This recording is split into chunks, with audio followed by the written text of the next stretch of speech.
The Galactic Council chamber fell silent as Ambassador Zethkar of the Vraxian Empire slammed his crystalline appendage against the podium. His bioluminescent patches flared with indignation as he addressed the assembled representatives. "Esteemed colleagues," his voice resonated through the universal translators. "The humans have done it again. They've established a permanent settlement on Kepler 442c. A collective gasp rippled through the chamber. The Altarian delegates' gills fluttered in shock, while the silicon-based Rokari representative's entire body dimmed to a pale gray. "That's impossible," wheezed the methane-breathing Titan ambassador through her environmental suit. "Our scientists classified Kepler 442c as a Class Doben death world. Nothing can survive there." Zethkar's patches pulsed faster. "According to our intelligence, the humans have not only survived but are thriving. They've built what they call a base camp and are conducting what they term extreme recreational activities." The human representative, Dr. Sarah Chen, stood up slowly from her seat.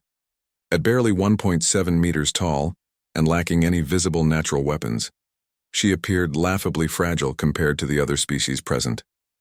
Yet somehow, her mere presence commanded attention. "If I may address the council," she said calmly, adjusting. Her simple cloth uniform, a stark contrast to the environmental suits and biomechanical enhancements worn by every other delegate. "Dr. Chen," the council moderator's voice boomed, "please explain how your species has accomplished what our combined scientific knowledge deemed impossible." Sarah smiled, a peculiar human expression that somehow managed to be both reassuring and terrifying. "Well, we didn't really think of it as impossible. We called it Tuesday." The translation system struggled with the context, causing confused murmurs throughout the chamber. "Let me explain," Sarah continued.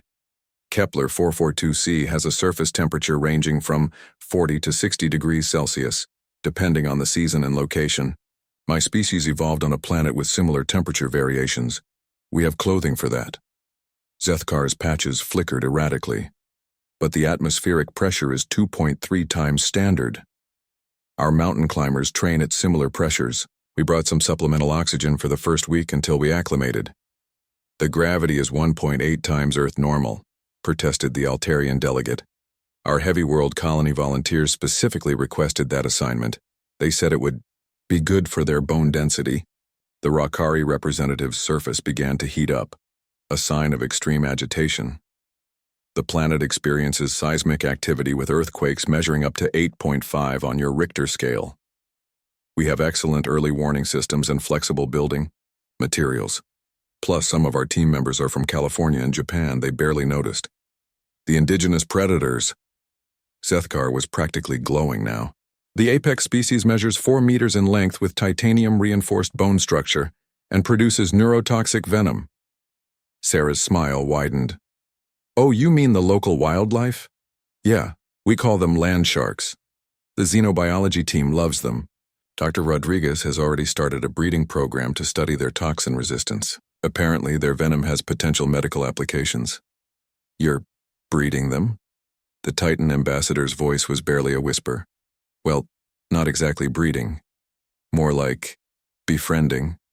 Turns out they respond well to scratches behind their auditory organs. Who knew?" The chamber erupted in chaos.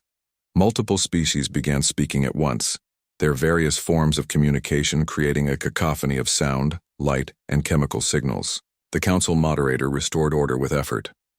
"Dr. Chen, our records indicate that Kepler 442c experiences ion storms that would fry most electronic equipment.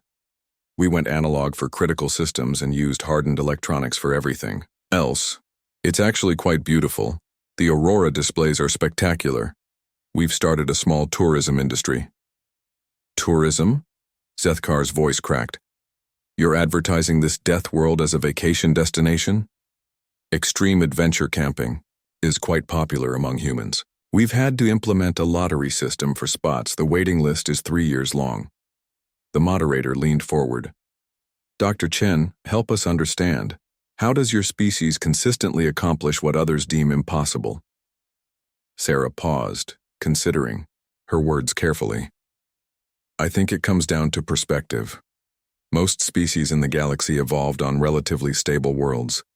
You developed advanced technology to overcome challenges. Humans evolved on a world that was actively trying to kill us every day. She gestured toward the viewing screen, showing Earth's blue marble suspended in space.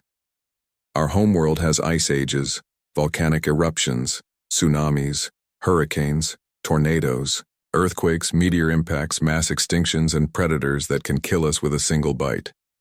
We learn to adapt, improvise, and overcome long before we reach the stars.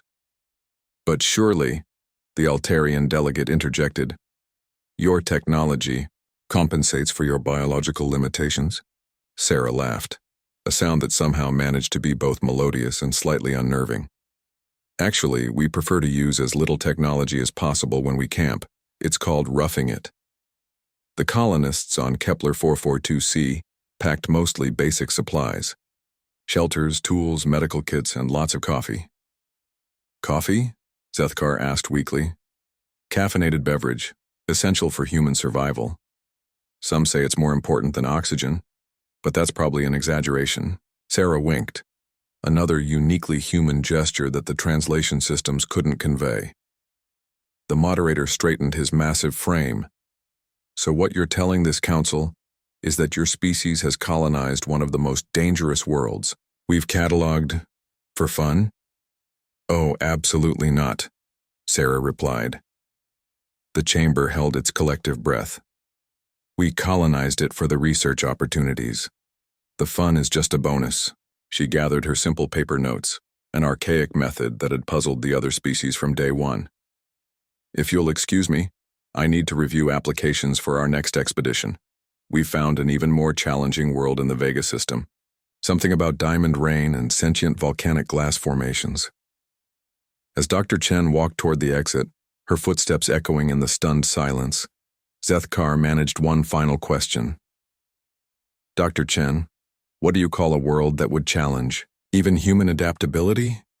She paused at the doorway, that mysterious smile playing across her features once more. We call it next weekend's destination. The doors closed behind her, leaving the assembled representatives of the galaxy's most advanced civilizations to contemplate a troubling truth.